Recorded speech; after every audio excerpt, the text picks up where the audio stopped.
Hello, jirtu hordoftoonni Kokeef Tube akkam jirtu bakka jirtanitti nageenyi isiniif haa qaqqabu jecha har'a material management boqonnaa shanaffaa storage kan jedhu irraa geenye jira. Boqonnaa tokkoffaa gaafa raffa asin dura hojjenne irraa barattoonni business management akkasumas business administration taatan material management video isa yoo barbaadan gara duubatti deebitanii boqonnaa tokkoffaa gaafa raffa ilaaluu ni dandeessu. Har'a boqonnaa shanaffaa irra geenye irraa egaa boqonnaan shanaffaa waa'ee storage ilaallata. Egaa storage jechuun maal jechuudha?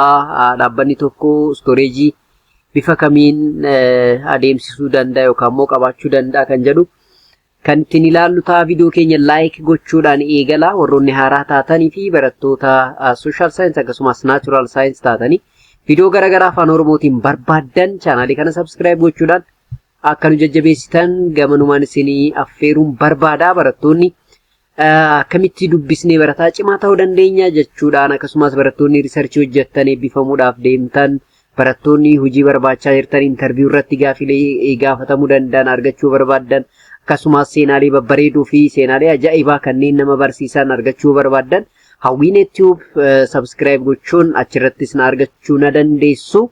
Kanaaf har'a storage kan jedhu boqonnaa shanaffaa kana ka waliin ilaallu taachuudha. So definition of storekeeping jedha. So according to Alford and Beatty defined as storekeeping is that the aspect of material control which is concerned with the physical storage of goods jedha. Egaa namoonni lama yookaan saayintistoonni lama Alford and Beatty jedhaman storekeeping jechuun maal akka ta'e yeroo jalqabaadhaaf namoota define gochuu danda'anidha jechuudha.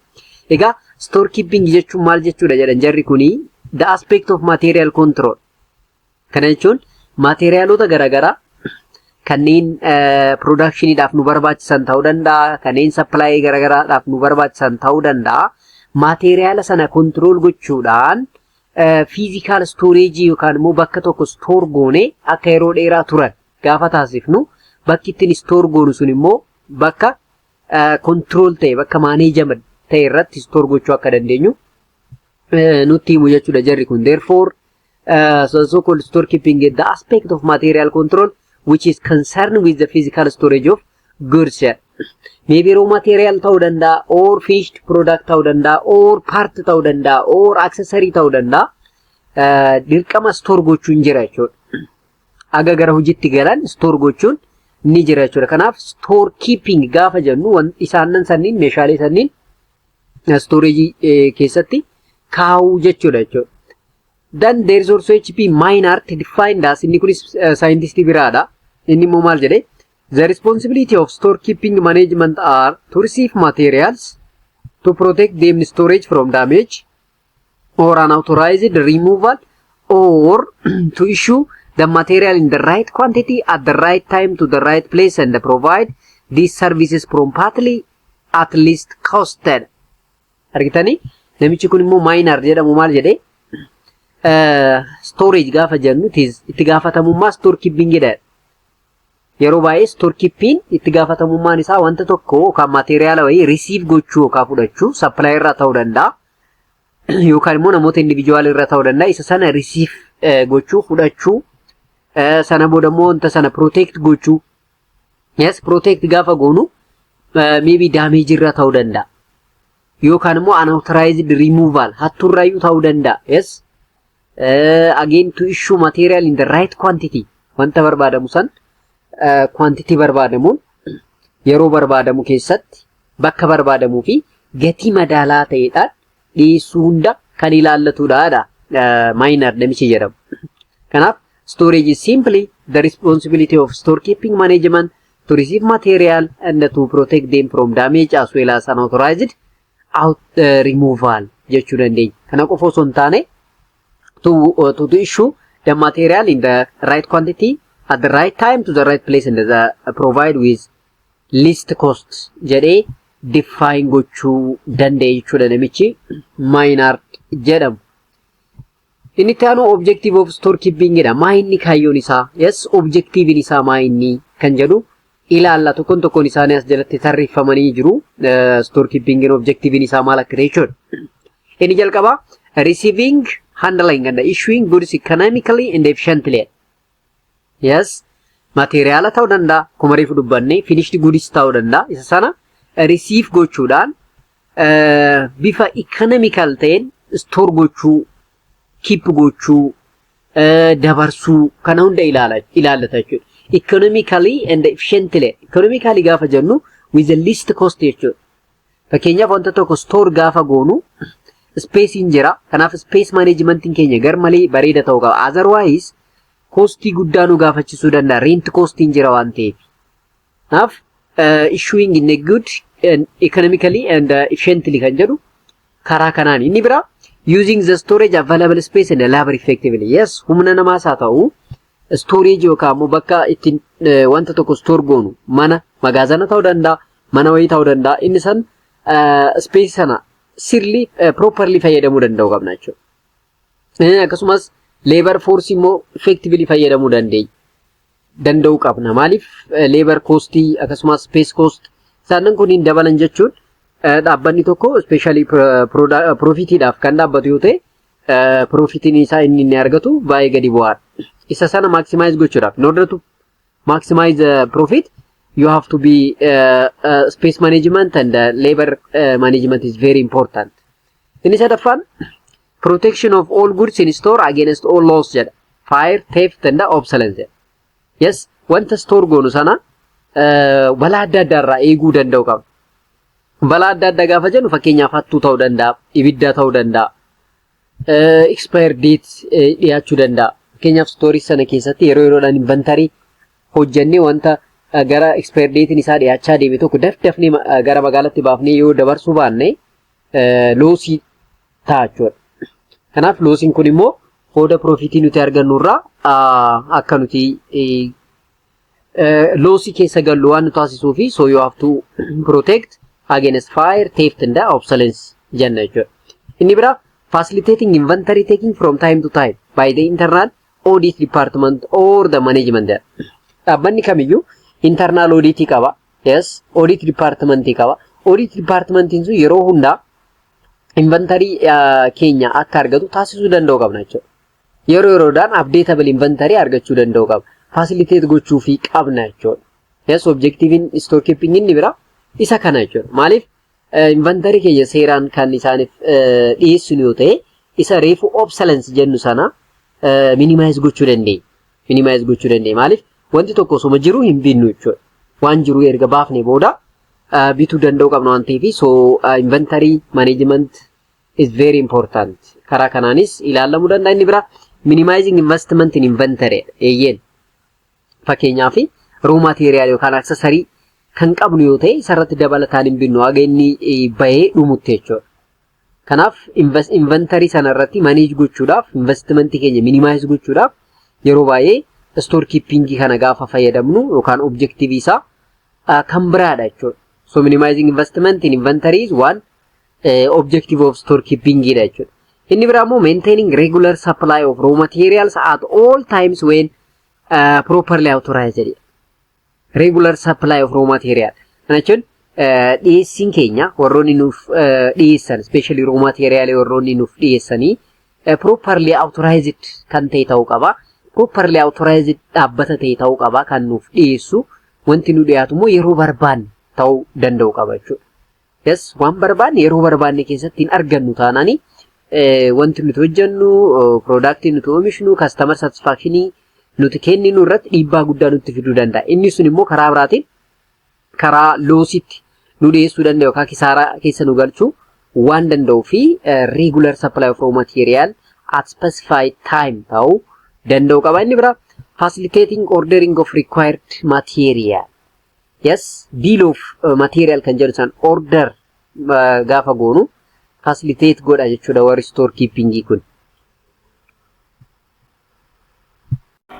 Kanaaf bill of material especially bill of material qopheessuu keessatti gahee guddaa taphatu jechuudha warroonni store keeping. Kanaaf store keeping objective isaa inni guddaan isaanan kanniin jechuudha. Isaanan kanniin especially cost minimize gochuu keessatti wanti barbaannu wanti hin barbaanne maali kan jedhu inventory analyze gochuu keessatti akkasumas regular supply qopheeffachuu akkasumas productiin jiru suni balaa adda addaatiif akka hin saaxilamne taasisuu keessatti gahee guddaa taphatu. Balaa adda addaa gaafa jennu fakkeenyaaf balaa ibiddaa ta'uu danda'a, saamicha ta'uu danda'a, expire date yookaan obsolescence ta'uu danda'a yookaan magaalaa irratti even baduuf dhabamuuf ta'uu danda'a. Kanaaf wanni akkasii kuni storekeepingiin waan hojjetudha jechuudha.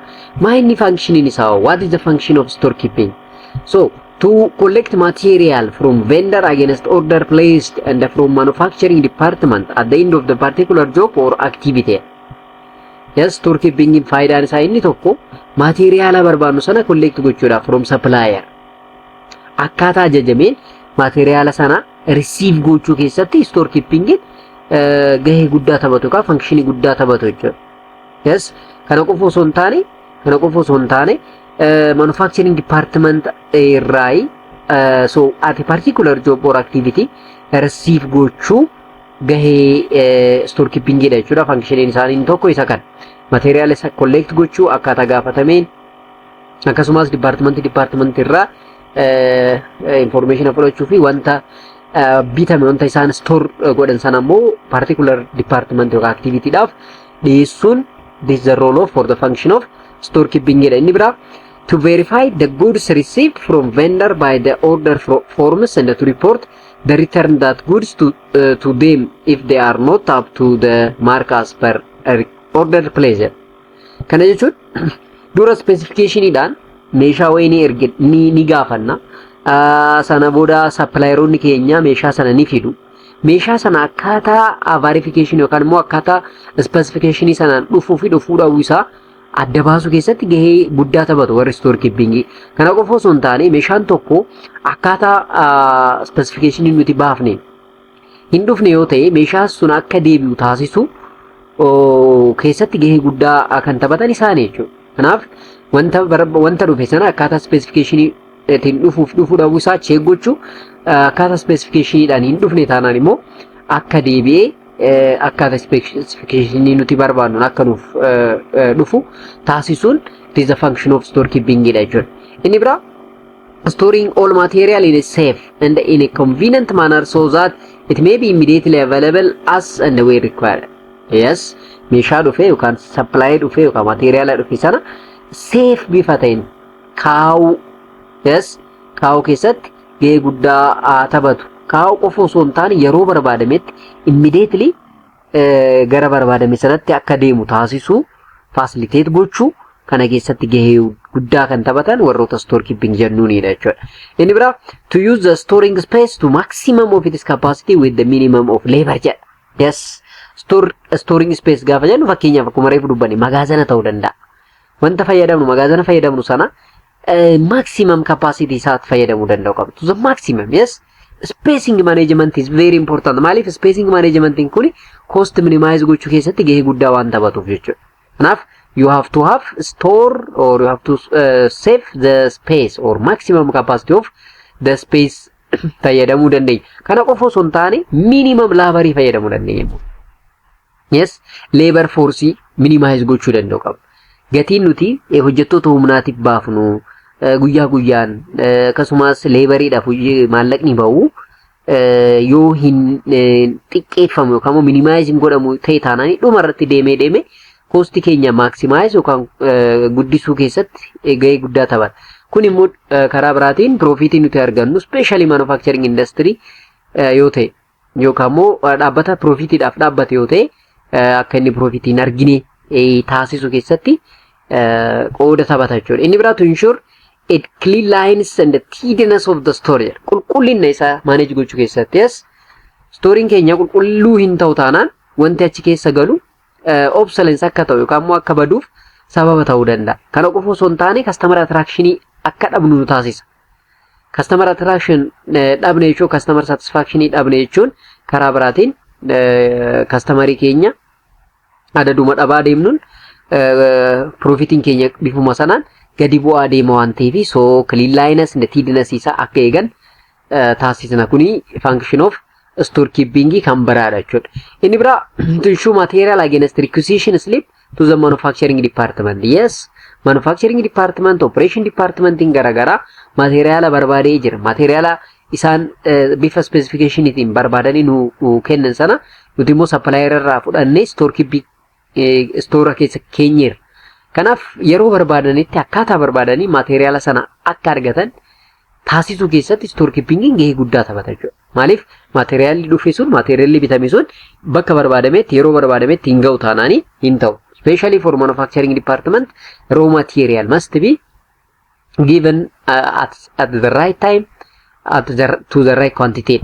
Kanaaf inni kun kan biraadha. Inni biraa to maintain all records of recipient issues and the balance in the hand. Yes, recipient darasanii garagaraa tota qabnu baalaansii godhannee qabannee record godhannee kaa'uun baay'ee murteessaadha jechuudha. So inni kun the role for the function of storekeeping to provide a maximum storekeeping service to the manufacturing and the sales department at the minimum cost. Maximum storekeeping service, yes. Maximum storekeeping service gaafa jennu space management, labor force management ta'uu danda'a. Isaan kanneen up to the maximum fayyadamuu danda'u with the minimum cost. Cost minimize gochuudha kaayyoon keenya inni guddaa. Maaliif adanuma cost minimize gochaa deemnuuni profit maximize gochaa deemna waan ta'eef to the maximum storekeeping service to the manufacturing and the sales department ta'uu qaba. Inni biraa to cooperate closely with the buying officers, planning officers, production manager for planning effectively for inventory control. Kanaaf to cooperate closely with buying officer. Yes, warroonni purchaser jennuun suni jiru. Warroota purchaserota wajjin cooperation gahaa kan qaban warroota storekeeping jennuun san. Even planning officer wajjin. Maaliif inventory isaan hojjetan planning officer sanaaf baay'ee barbaachisaa waan ta'eef isaan wajjin walitti dhiyaatanii hojjetu. Even production manager for planning effectively for an inventory control. Iyyan production manager tokko wanta inni oomishu keessatti wanti story keessa jiru sun raw material achi keessa jiru, accessory achi keessa jiru, partiin achi keessa jiru isaaf baay'ee barbaachisaadha information achi jiru. Kanaaf inni sunis production manageradhaaf gahee guddaa taphata. Kan biraa to carry out physical store taking and to check it with bean card and store ledger jedha. Yeah. Wanti nuti achi store goone suni yeroo ba'us bean card dhaan ba'uu qaba. Store ledger irratti barreeffamuu danda'u qaba. Maaltu ba'e maaltu hin baane kan jedhu sirriitti cross check ta'ee gaafa ilaallamu saalfachuu yookaan salphachuu hin qabnu. Kanaaf kana gochuudhaafis store keepingiin gahee guddaa taphata jechuudha. Inni biraa to inform the purchase department from time to time about the material required in the store. Yes. Yes, warroota purchase department jedhamaniidhaaf information kennuudhaaf store keepingiin gahee guddaa taphatu. Kanaaf store keeping have different function. The different function can be listed like this. Bifa kanaan list goone kan ilaalle kuni function of store keeping kan jennudha. Inni itti aanu location and layout dha. So a good store room layout yields the following advantage. Egaa storein especially store roomin sun layout isaa location isaa baay'ee murteessaa. Kanaaf good store room layout qabaachuun maaliif fayyada kan jedhu gaafa laallu tokkoffaa high degree of flexibility of arrangement can be obtained. Yes, high degree of flexibility akka jiraatu taasisa. Yes, flexible akka ta'u, flexibility akka qabaatu arrangement irratti gahee taphata. Inni biraa efficient utilization of space. Yes, akkuma reefu jenne horizontally haa ta'u vertically space jiru properly akka fayyadamnuuf location the layout is very important. Inni biraa physical counting of material is easier. Yes, wanti qabnu sun material hin qabnu sun count gochuudhaaf inventory isaa hojjechuudhaaf baay'ee salphata jechuudha. Yoo location fi layout isaa sirrii ta'e. It facilitates stock taking and the proper inspection and the check of material jedha. Yes, layout and the location in sirrii jiraate jechuun wanta qabnu lakkaa'uuf beekuudhaaf akkasumas track gochuudhaaf inspection hojjechuudhaaf material jiru check gochuudhaaf gahee guddaa taphata jechuudha. Gahee guddaa taphata. Inni biraa good accessibility of major materials permitting efficient service to the users jedha. Yaa accessibility jechuun yaa wanta fayyadamnu sun salphatti yeroo gabaabaa keessatti access gochuu argachuudhaaf nu dandeessisa jechuudha.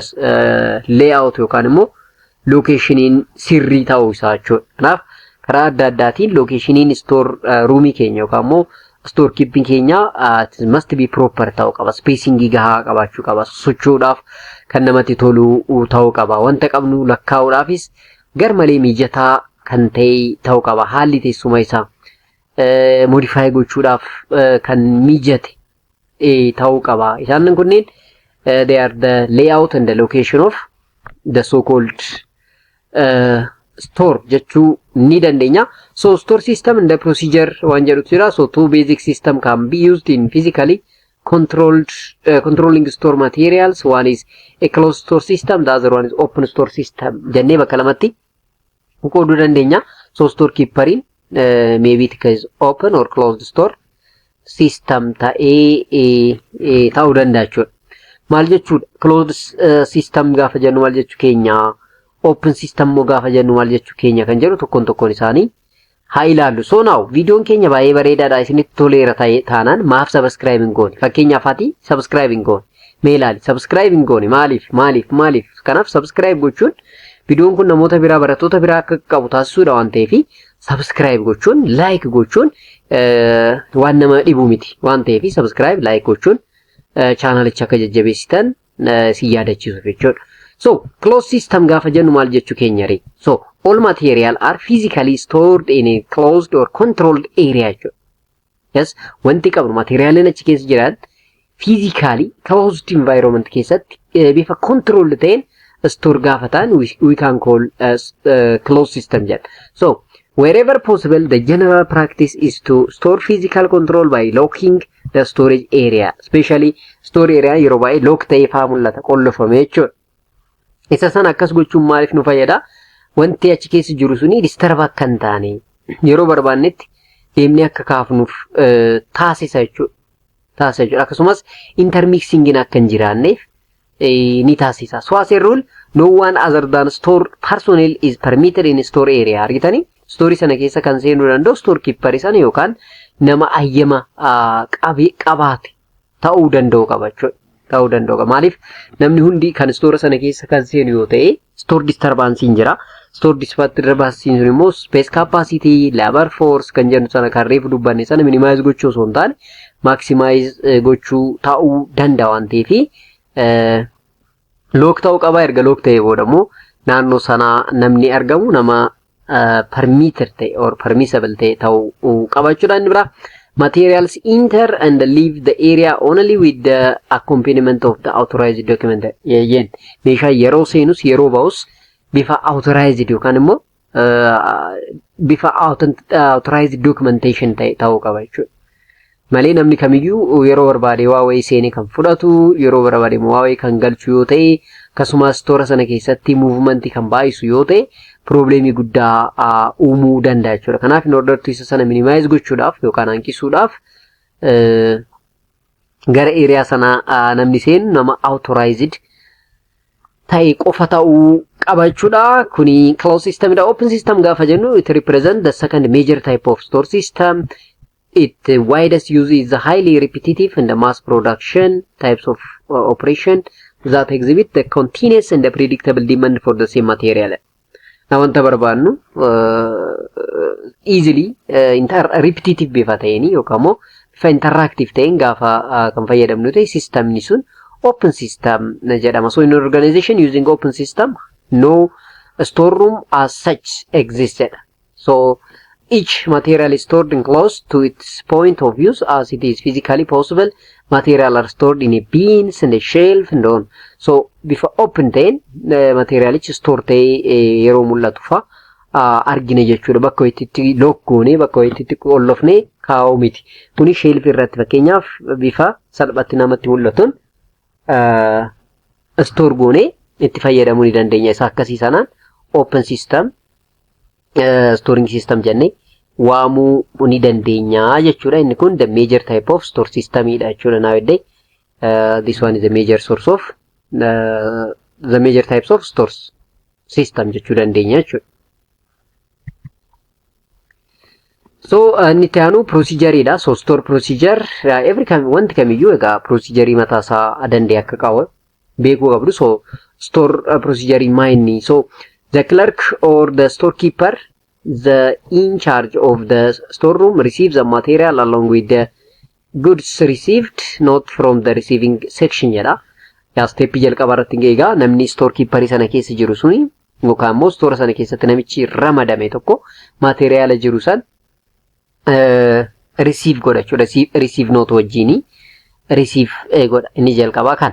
Inni lammaffaan the material are then classified according to the nature of the material. Yes, material erga receive godhe booda kaa'uudhaaf nature isaatiin select godha jechuudha. Bifa wal fakkaatiin classify gochuu danda'u qaba jechuudha. So the classified goods marks jedha mark godhamuu qaba erga separate yookaan classify goone booda adda baasni mark goone kaa'uu qabna. Inni itti aanu several numbers maybe code colors may be used for this purpose. Maybe lakkoofsaan ibsuu dandeenya, koodiidhaan ibsuu dandeenya, bifaan ibsuu ni dandeenya jechuudha. So the proper identification, the material should be arranged in a bin specially meant for the material. Bin gaafa jennu bifa bin kaardiidhaan jechuudha. Yes, maaltu seene, maaltu bahee, hammamtu bahee, adjustment isaa, initial isaa hojjetamee kaa'amuu danda'u qaba jechuudha. So receiving section gaafa jennu maal jechuudha? Receiving section jechuun receiving the material, making them unpacked and recording the recipient in a goods received book. Yes, good received book jechuun meeshaaleen dhufan suni hamma kanatu galee jedhame ni barreeffama jechuudha receiving book irratti. Checking or accompanying the goods with the other placed by the purchasing department.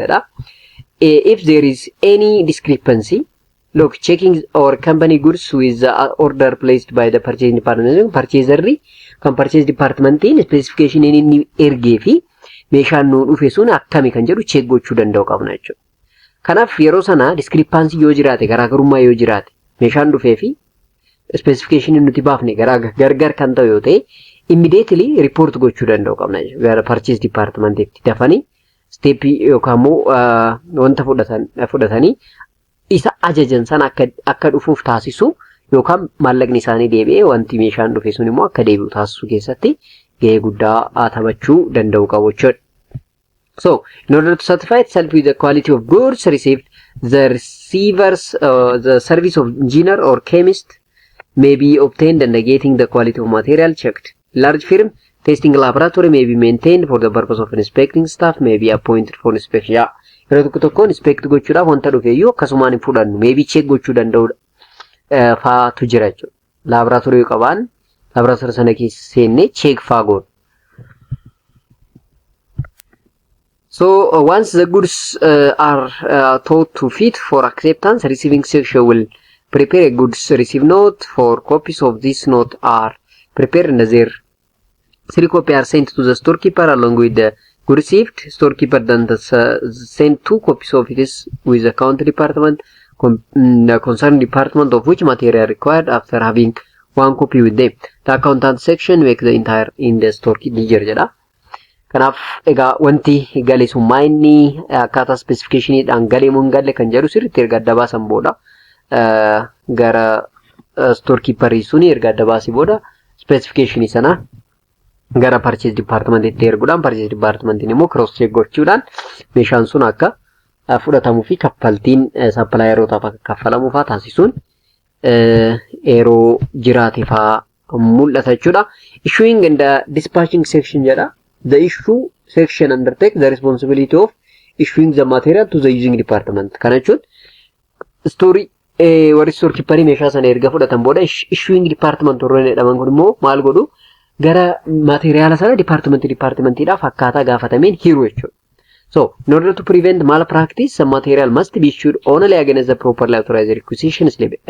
Argitanii departmentiitti gaafa qoqqoodan discrepancy yookaan immoo malpracticein akka hin uumamne departmentiin kamiyyuu waan gaafate slip requisition sana qabateefa dhufa jechuudha. Kanaaf cross check gochuudhaan meeshaa sana akka fudhatan taasisuun jira jechuudha.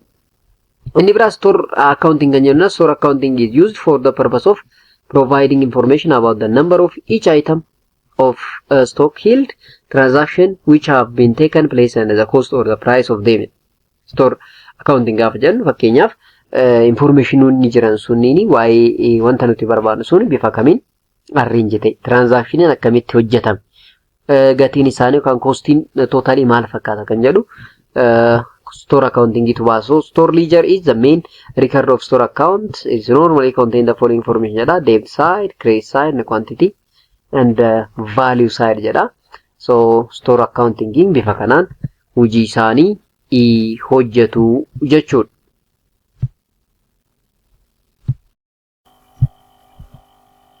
Inni itti aanu first in first out method yookaan FIFO method kan jennudha. Egaa warri store keepii yeroo hunda wanta dura seenee dura akka bahu taasisuu danda'u. Maaliif expire faa ta'uu danda'a dafee waan ta'eef isa sana avoid gochuudhaaf wanta dura seenee dura akka bahu taasisuudha. So under this system it is assumed that the material first received are to be issued first jechuudha. Thus unit issued are priced at the oldest cost price listed on the store ledger sheet jedha. Wanti dura seenii dura bahuu qaba. Yeroo bahu immoo gatiin isaa bifa duraan itti bitameen ilaalameeti shallagameeti malee gatii amma atiin bahuu hin qabu jechuudha. However, it does not mean that the material received first are physically issued on first in the first out basis, but an individual is made to issue the material first, which run the risk of the obsolescence jedha. Kana jechuun meeshaaleen yeroo dafanii faa expire ta'an faatu jira stoorii keessa waan ta'eef isaan sunni yoo dafanii ba'an malee rakkisaadha. Maayinni advantage isaa meeritiin isaa maayinni gaafa jennu it is most suitable when practice are following jedha. Simple akkasumas salphaadha understand gochuudhaaf akkasumas cooperate gochuudhaaf salphaadha. It is correctly ascertained for cost of job or work order. Closing stock of raw material are valid at recently purchased price. It is logically correct because it takes into account the normal procedural of utilizing the oldest material stock. So this one is advantage isaadha. Advantage isaa fakkeenyaaf wantoonni more suitable ta'an gatii madaalamaan dafanii akka ba'an faa taasisu akkasumas wanta hojjennu understand gochuu operate gochuudhaaf salphachuun isaa again closing stock of raw material valued recently purchased price bifa kana this is a merit or advantage isa. Disadvantage anymore possibility of clerical error in ascertaining the price. The comparison of two jobs become more efficient because the price may be different for different job and that is not suitable when the price are raising it.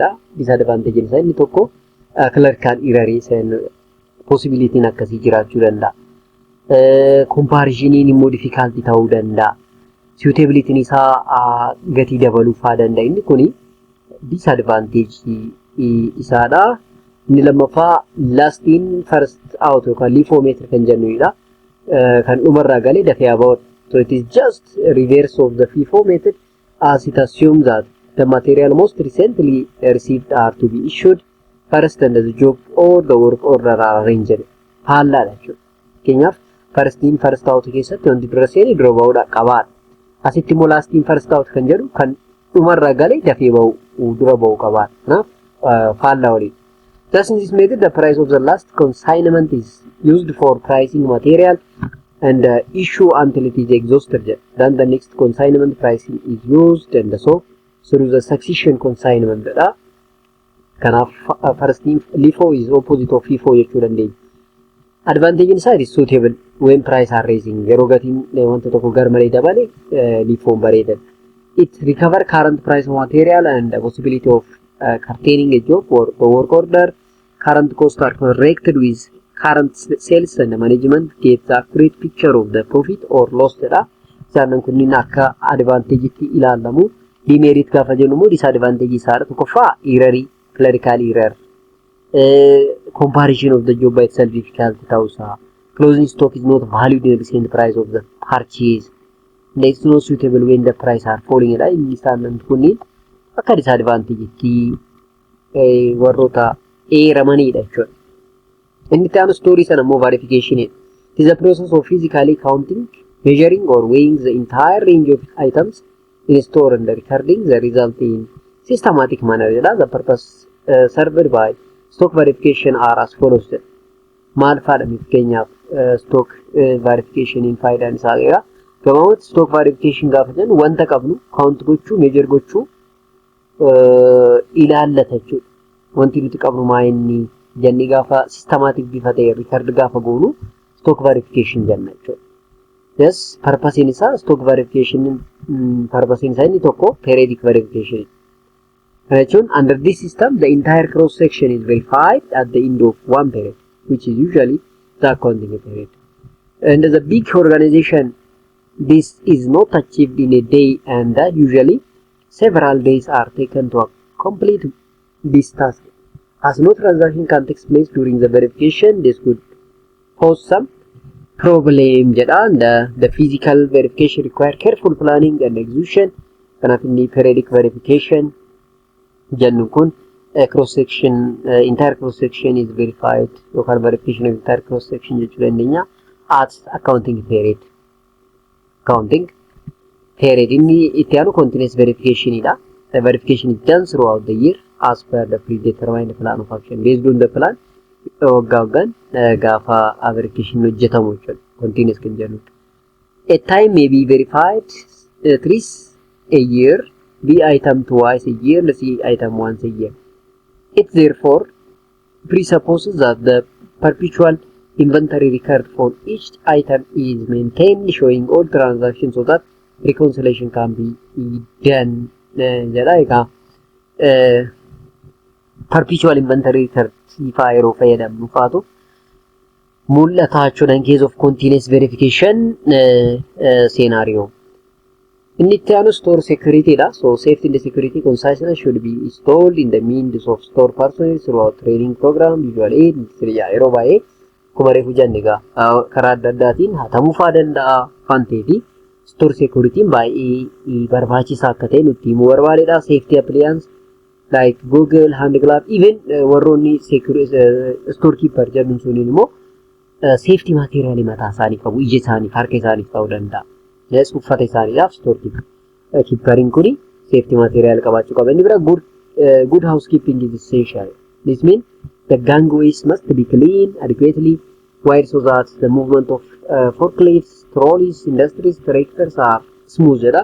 Yeroo baay'ee housekeeping essential akka ta'e nutti himuu barbaadedha. Generally store security gaafa jennu storiin tokko wantoota hedduu maallaqa hedduudhaan kan bitaman qaba waan ta'eef security isaa sirriitti eegamuu danda'u akka qabu nutti himuu barbaadedha. Akkasumas all store equipment must be kept in good order.